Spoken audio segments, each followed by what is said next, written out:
Most countries have lowered interest rates over the last 4 months of 2008 and early 2009, and any inflation pattern should be mitigated by declining oil and food prices arising from the slowdown. Slowdown of export demand in some countries like Europe, Japan, and the United States has resulted to a slower growth in Asia in 2009 and 2010. It is difficult to predict how long this economic decline will last, when it will stop, and when industrial economies will come back to full employment of labor and capital resources.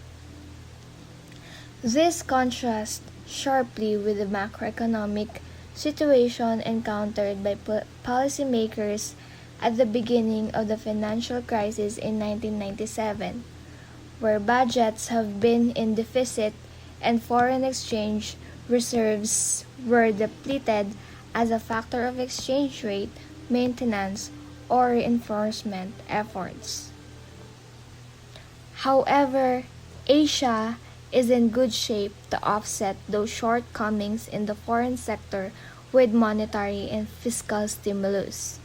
This is a contrast to the macroeconomic picture that faced policymakers, as I've said earlier. Unstable equity markets made financing really hard to a country. On the other hand, Malaysia is the most exposed to foreign trade. Its exports are also in excess of GDP. The huge fiscal deficit limits the ability to have a strong macroeconomic stimulus.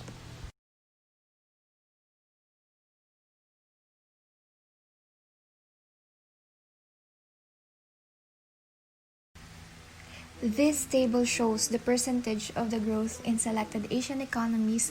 We can see Indonesia here as an example of a country that attained the low point of the global recession, but some countries like China have recovered from it during year 2009 and 2010.